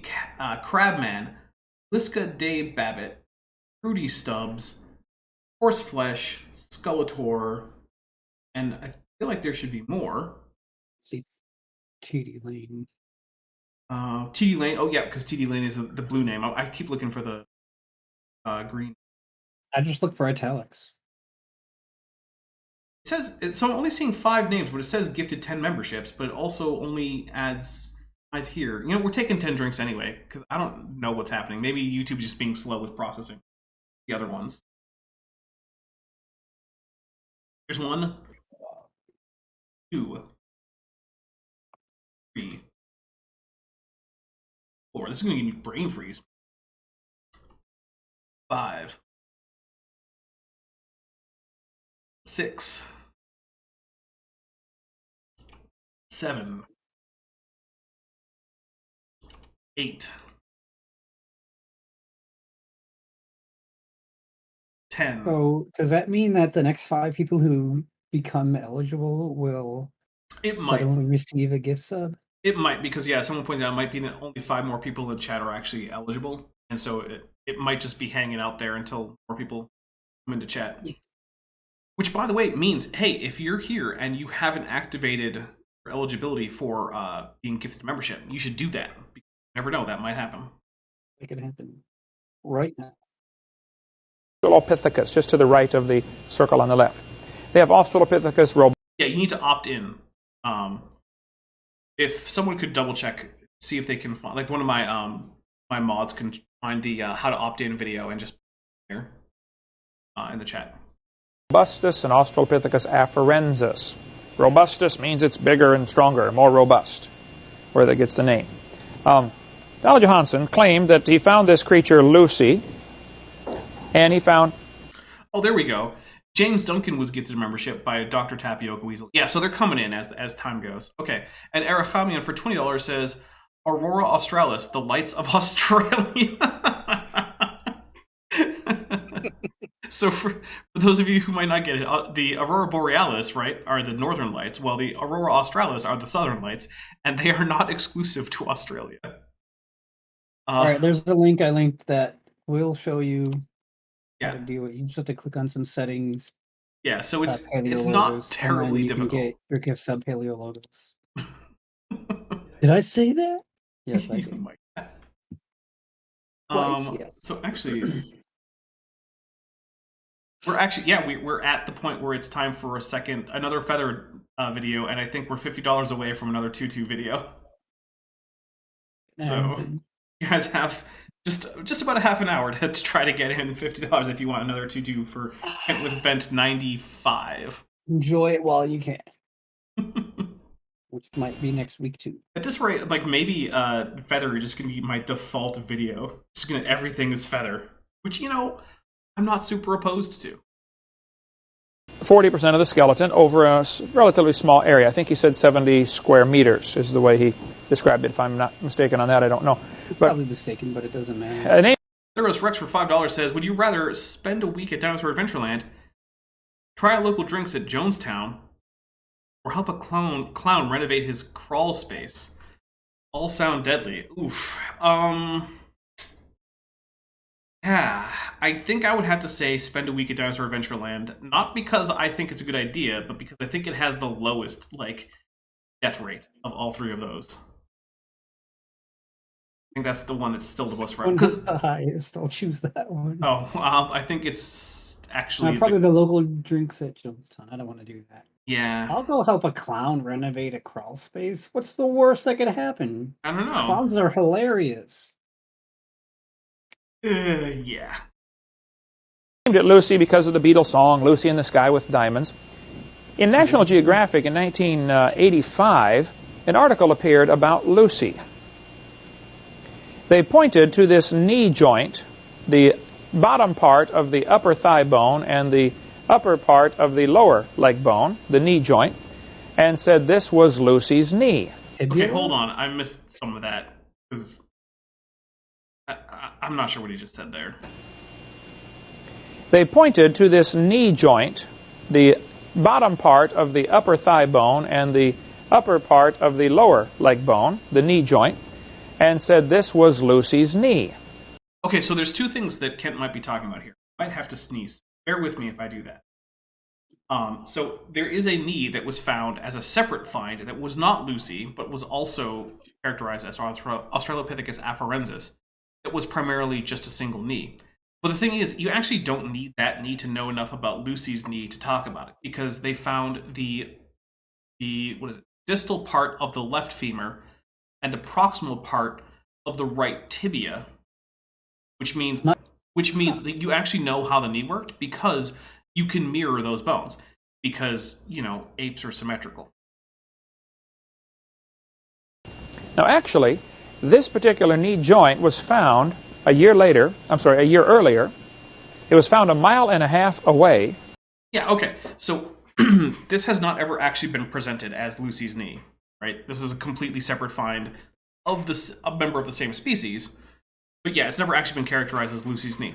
But because it's part of the same species, I mean, you can use it to talk about the likely condition of Lucy's knees. But also, like I talked about, we have the distal part of the femur on one side and the proximal part of the tibia on the other for Lucy. So, I mean, who cares if another knee was found earlier and was also from the same species? We basically have Lucy's knee because, symmetry. And 200 feet or 70 meters deeper in a totally different layer of strata. This knee joint, National Geographic labeled it Lucy's knee. 5 times they called it Lucy's knee. Now Donald Johanson, when he speaks on the topic, is very careful not to call it Lucy's knee, because it's obviously not. It's found 1.5 miles away.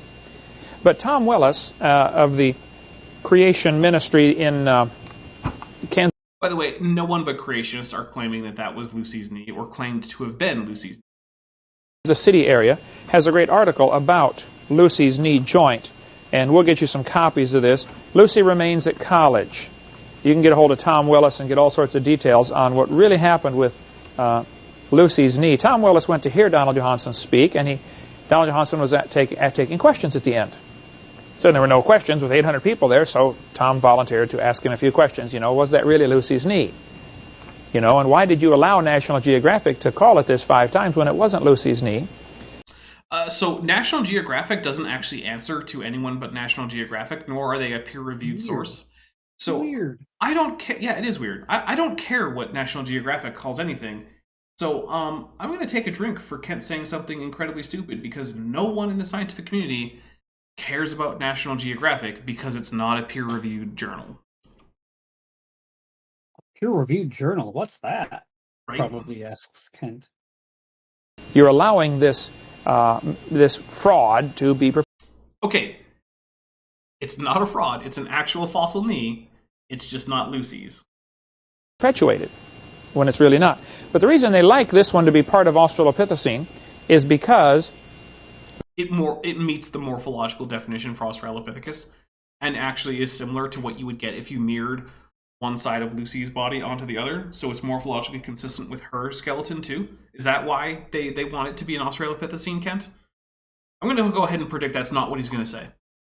But I'm going to go ahead and predict that he's going to say something so stupid we have to drink for it. the bones are slightly bigger than an ape.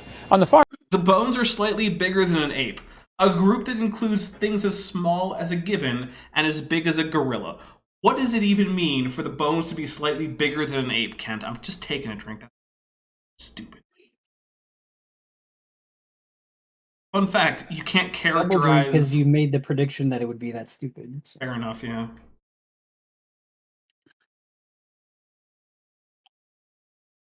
Slightly bigger than an ape. Meaningless statement. right, you'll see the bones of an ape, which are straight in a straight line. The lower leg and the upper leg line up.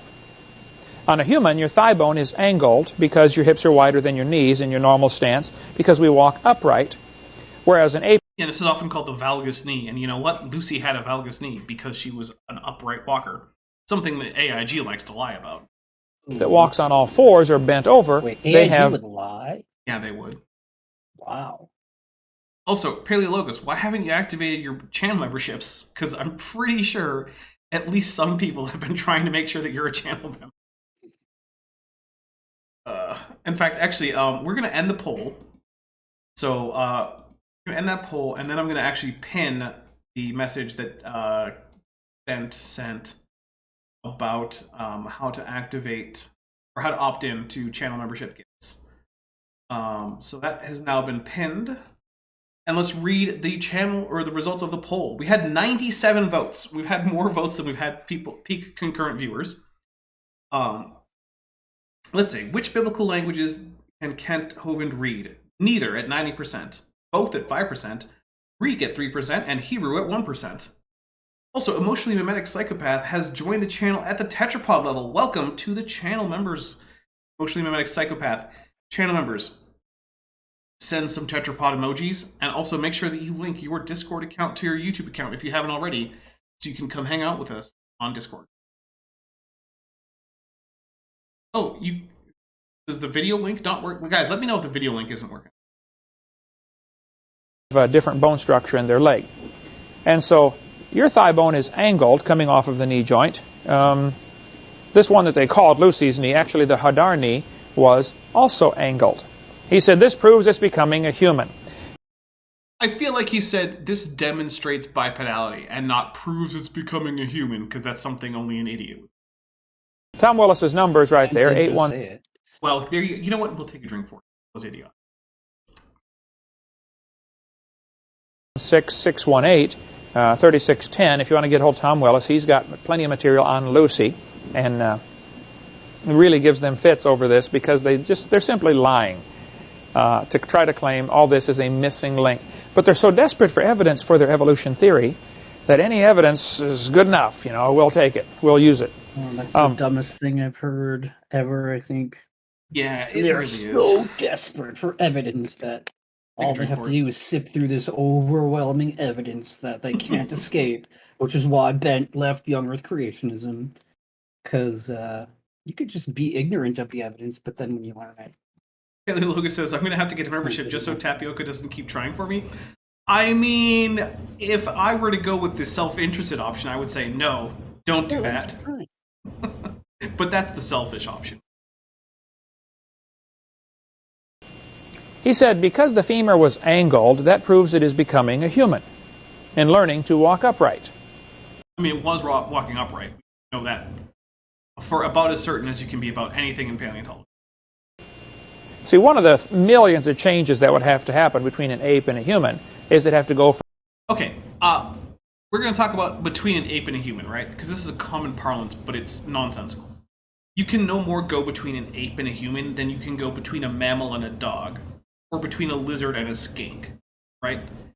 Humans are a subset of ape.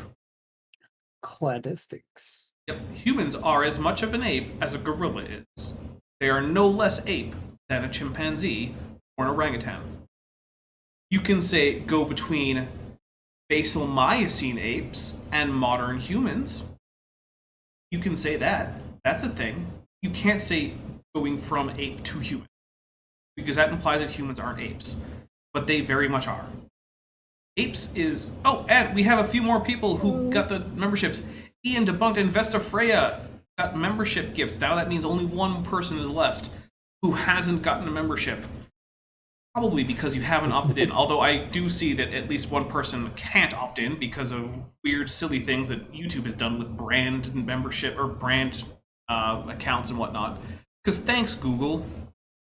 Yeah, thank you, Google. But welcome, guys. Ian and Vesta. No, If you Google, if you change that, you could get more money from people. weird, right? So Yeah, guys, link your Discord to your YouTube. That's my advice there. From walking. Chimpanzees can walk on two sometimes, but it's uncomfortable for them because of the way their hip is built and their back is built. Hey, you know what? Kent got that right. Yes, chimpanzees can walk upright, but it's hard for them to do because of the way their hips and backs and knees are. But you know what? Take a drink for Kent getting it right. good job. They're more comfortable Uncle walking Kent. Mm-hmm. on four. Plus, their fingers and toes curl under. They're called knuckle walkers. If you watch a chimpanzee... Okay, their toes don't curl under. They do have curved phalanges in the toe, but when they walk on the ground, they walk flat-footed or plantigrade, just like a human, right? And their toes don't curl under. Their fingers do, because they walk on their knuckles, but not their toes. walking, they walk on their knuckles like this. They don't walk flat on the bottom of their like feet or that. hands Oh. like we would. Oh, chimpanzees don't walk flat on the bottom of their feet. We'll take a drink for that. They absolutely do. And you don't have to be wrong about that. You could just be right. Like, is it really so much to ask that people, especially young Earth creationists, which is the primary focus of the channel, be right about the things that they can be right about without disproving their own nonsense? It is possible. It's just Some like degree, at Kent least. just chooses to be as stupid as he possibly could. All right, here we go. They have the toes curled under. The femur was angled on this one they found 1.5 miles away, that some claimed was Lucy's when it really wasn't. The truth of the matter is, any monkey equals big number because that's how Kent's using it. All right, hey, fair enough. Big number, therefore, ooh, or whatever. I don't know. Who knows? Yeah, one of Kent's favorite arguments is say big number and then say therefore God. Like, I don't think that follows. I don't think the existence of things that can be expressed with big numbers means God. I mean, if you expressed my height in picometers, it would be a huge number. Well, 13.78 billion years, therefore God. Oh, there you go. that climbs trees has angled femurs. It's called arboreal. How do you pronounce that, Jan? You're the English, tree dwelling. Arboreal? Is Kent trying to say arboreal? I'm just gonna take a drink. That is not a hard word to say, Kent, unless you have... Arboreal. Look, here's the thing, right? If you have a speech impediment, then sure, have a hard time saying whatever you want. I don't care. Kent doesn't. Arboreal is not a hard word, and it's a pretty common science term that he should have come across if, you know, he were a doctor. Right. Abhorral, living in trees. Yep, that's exactly. He meant to say arboreal. He can't say arboreal. Abhorral. Oh my goodness. That sounds like it means like away from whores. Oh my gosh. Tree-dwelling monkeys have angled femurs. So it's not... Okay, have angled femurs. I don't know what he means by that, because he's being insufficiently precise, right? So, if you're a human... Oh, and there it is. Border Barbecue and Paleo were gifted memberships by Dr. Tapioca Weasel. There you go. The thing is completed, and I can start working on a bingo emoji, which will probably start... I'll probably start working on that tomorrow, which means that hopefully it will be done in time for the Thursday premiere, which we'll talk more about when we get to the end of the episode. Paleo logos is paleo. Wait. So it's been completed. Oh, there you go. Oh, Paleo logos, is that like another account that you have? Accomplished. Yes. I could probably just shorten Well, it. Paleo logos, feel free to stop in for our Power Rangers watch party after this. I feel like Paleo logos might be too young for Power Rangers. You can't be too young for Power Rangers. Good point, they're still coming out with new stuff. Season 30 is coming out next year, and it's going to have... I'm excited for this, because it's going to have Zach and Billy in it from the original Mighty Morphin Power Rangers. So, yeah. They're going to be in their 50s? Or are they going to be, like, I'm sure they'll their be sophomore just... year of college? But Vishanti says, no, watch Insidious. Tell you what, Vishanti, if you show up, then we can watch Insidious. Proof it's becoming a human. It could be just a tree-climbing monkey that he found the bones of. Secondly, his claim was Lucy's knee was slightly bigger. Oh, right, I forgot what we're talking about, the femur, right? So if you're a human, your femurs kind of angle in, right? So you have the femoral head that connects into the acetabulum on your hip, right? That's the hip socket. And then rather than going straight down, it comes in at a bit of an angle, and then it hits your knee, and then it goes out a bit. This is to help with walking. So I don't know exactly what he means by arboreal apes have an angle, because, I mean, they do. But, like, does he mean that it's acute, obtuse?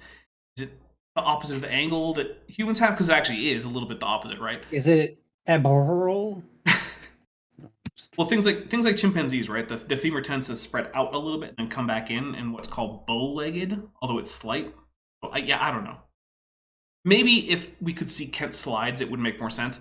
But unfortunately, I tried like twice to download a version of this that actually had Kent on screen, and it didn't work. This is the version that we got that actually worked. So sorry about that. He's probably wearing a tie, and we can't even see it. Than a regular ape. Well, that doesn't prove a thing, of course, you know. The bones of a Clydesdale... by a regular ape. I think he just means non-human ape. Even then, though, he doesn't understand how many animals fit into that category. So, like, I think that he thinks ape and gorilla are the same thing. And so anytime you say ape, you say gorilla. That's my guess. There's no way to prove it. And it doesn't really matter. But that's what I think.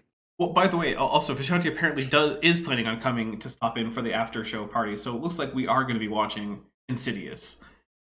Because, well, I was supposed to watch Insidious with Vishanti last night, but that ended up not happening. I do owe her an Insidious view. Are slightly bigger than a regular horse. That does not prove it is becoming a truck. Oh my goodness, I'm going to take it. Kent doesn't understand cladistics or bringing forth after your own kind. Yeah, nothing in or evolution. Trucks. Well, first, Fate to Grace says that Kent is an irregular ape, which I love. Thank you very much, Fate to Grace. That's actually really good. Okay, so nothing about evolution implies that any organism is going to become an inanimate object. That's not how it works. Like, no species is going to become a truck. So saying that, pointing out that a horse is big, it doesn't mean it's going to become a truck, doesn't mean anything about pointing out that a predicted morphological intermediate between basal Miocene apes and modern humans is evidence for, in fact, that evolutionary sequence. And yeah, as pointed out by Vishanti, yeah, trucks aren't alive, Kent. They are in Stephen King books. Well, okay, and in the movie Cars, or I guess the movies. Yeah, Cars Maximum movies. Overdrive, which I think they did make a movie of it, but it was a book first. I guess there was sort of a living car that had a curse, the were car in Futurama too. Which, by the way, apparently Futurama is going to be getting some new episodes, so I'm hoping they're good. Apparently the whole cast is on. For a while, it looked like the voice actor for Bender was iffy. So, anyway, If here we you go. know more. It's just a heavy-duty chimpanzee, that's all. And Lucy is a heavy-duty chimpanzee. I'm going to just take for all of that, because all of that is dumb. And look, if you want a really big deep dive into it, for one thing, Paleologos has on his channel some stuff about how we know that Australopithecus definitely walked upright, but if you want also even more, you can go check out Erica Gutsick Gibbon. Her channel is chock full of things like that. So, Very good stuff. yeah. if the Bible is correct, before the flood came, the world was very different. People were living longer and probably growing bigger. And No, okay, look, people don't just grow throughout their lifetimes, right? Humans have determinate growth. You get to a certain maximum height, and then you just stop. Humans don't keep growing, like an anaconda or something. it makes sense that probably everything was bigger and stronger before.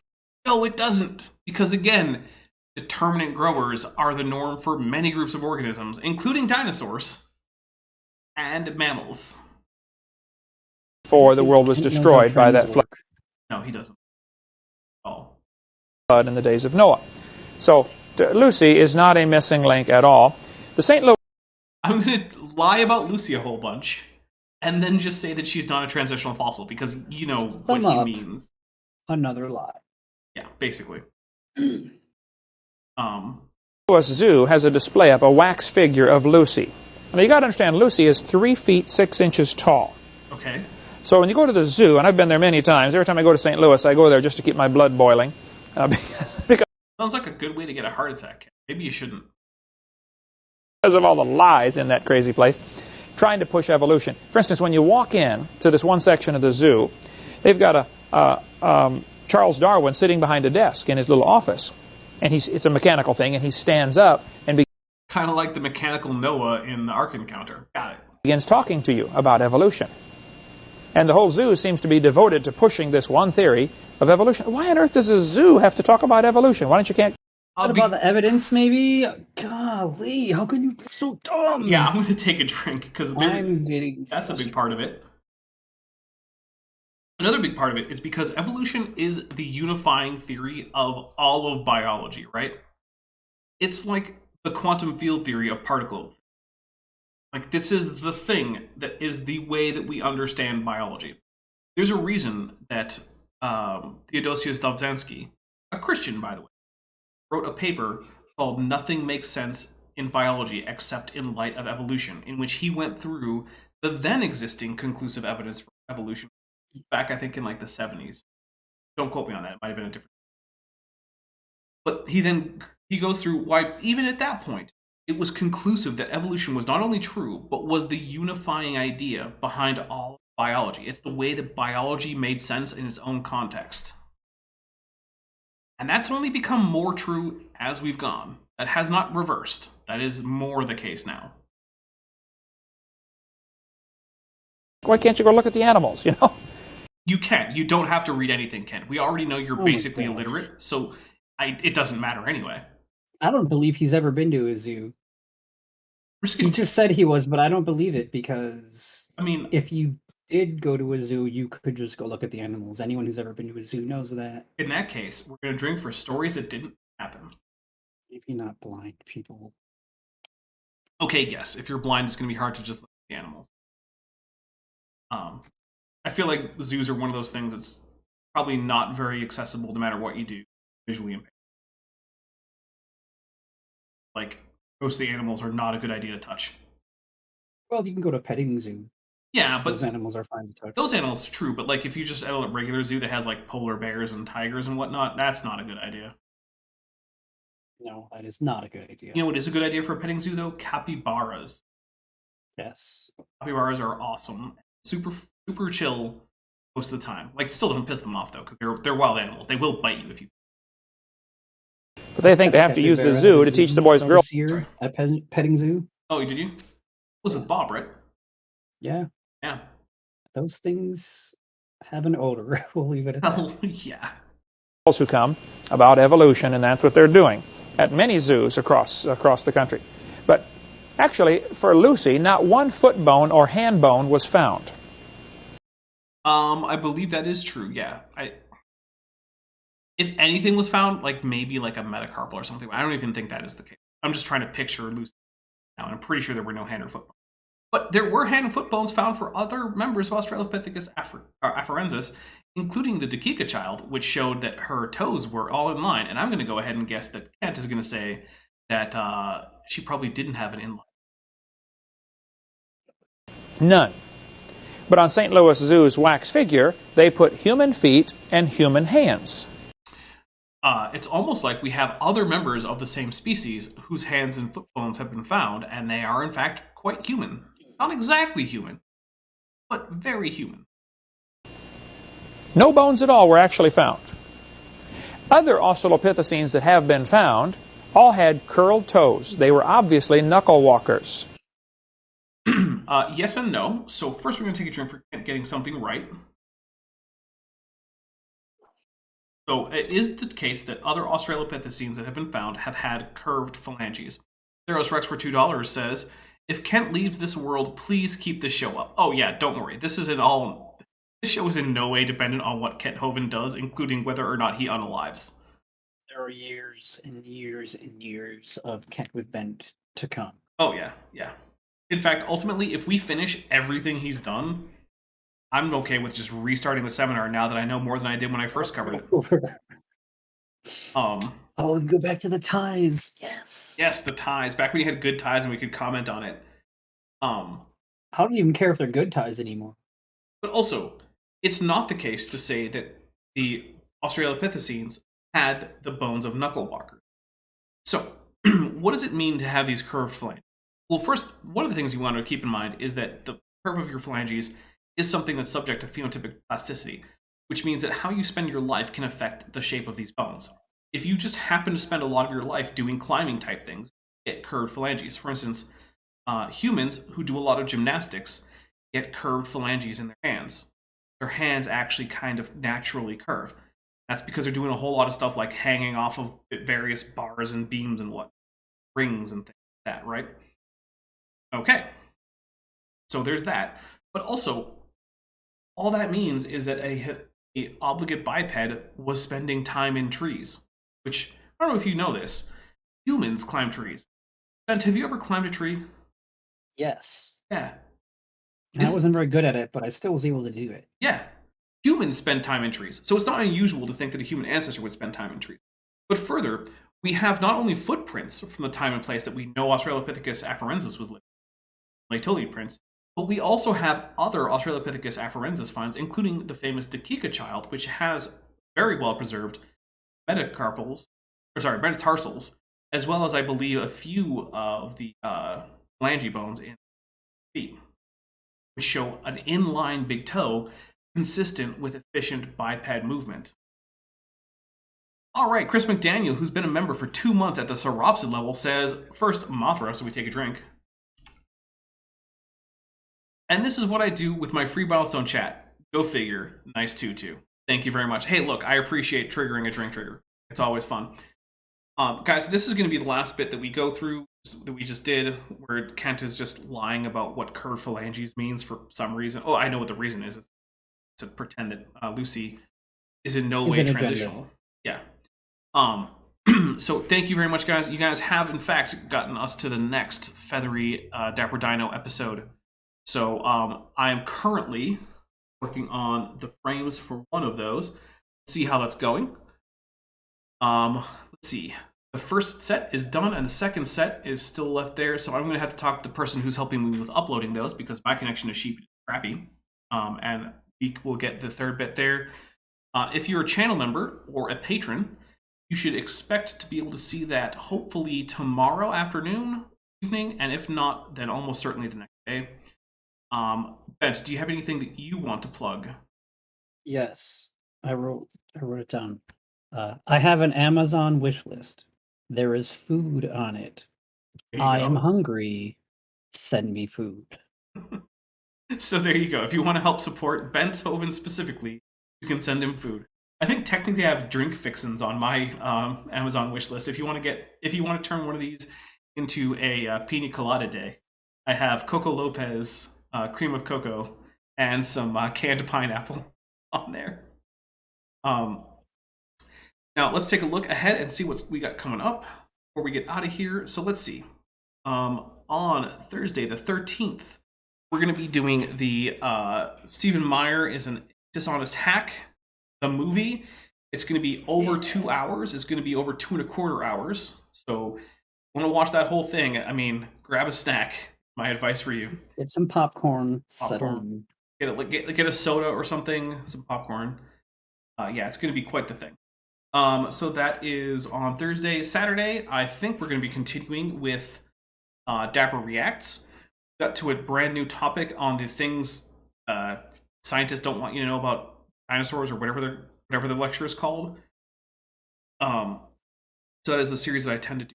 Shanti, well, I'll be talking to her about whether or not she wants to be there for that. Jessica, for $4.99, says, well, this almost overlooks... Oh, sorry, wait. Well, this is almost overlooks like... I'm sure what that means. I just got out of work, so I'm just going to play it from the beginning. Have some money and a good night. Much love. Thank you very much, Jessica. Oh, all right. This is almost over, looks like. Got it. Now I get it. Thank you very much, Jessica. I really appreciate it. Let's see. I don't really want to look too far ahead because I forgot what the next series is that I have that's already available. But if you want to look ahead and you're a channel member or a patron, that is easy to do because my videos are up for early access. Just look at my community tab if you're a member, my Patreon page if you're a patron, or if you're either, you can check out the Discord that has an early access text channel. So, guys, I really appreciate all the support. Another Dapper Dinosaur video with feathers is going to be the next one being made after the current one that already has feathers. We didn't make it to the Tutu this time, but that's okay. So next time we're not going to have a Tutu. Next Tuesday should be a Matt with Maddie. We're taking a look at Matt Powell with Maddie from Science Side Up. So, and that's assuming that, things like there's no baby emergencies or something like that. So I will be messaging her soon this week. So I hope everyone has a wonderful rest of the night. Stay safe out there, and I hope to see you on Thursday for a 2-hour, 17 or something minute long premiere. Thanks for watching, but before you go, I just want to say a special thank you to my channel members and my patrons, especially those pledging $20 or above. Bob Knob, Work in Progress, Bent Hovind, Cynically Skeptic, Denny5252, Ian Chen, Landon Knoll, Mabbity Babbity, McSpooks, Sphincter of Doom, The Venerable Bede, and Patrick Dennis. As you probably know, YouTube is a very volatile platform, and from month to month my income on the channel can swing wildly. But the people you see on screen are directly supporting so that I don't have to worry too much about that, and the channel can keep going as it is, and perhaps even improving. If you'd like to join this team, there are links below to join the channel or in the description to join the Patreon. The Patreon starts as low as $1 a month, and the channel memberships start as low as $1.99 a month. On Patreon, you can even get a discount for pledging annually. If you do decide to pledge, you'll get access to an exclusive Discord server just for channel supporters, as well as early access to all of my pre-recorded videos, often up to 2 months in advance. Higher tiers will unlock even better perks. Now, if an annual or monthly pledge isn't right for you, but you still want to support the channel, there is a merch store down in the description, as well as an Amazon wish list, just for me.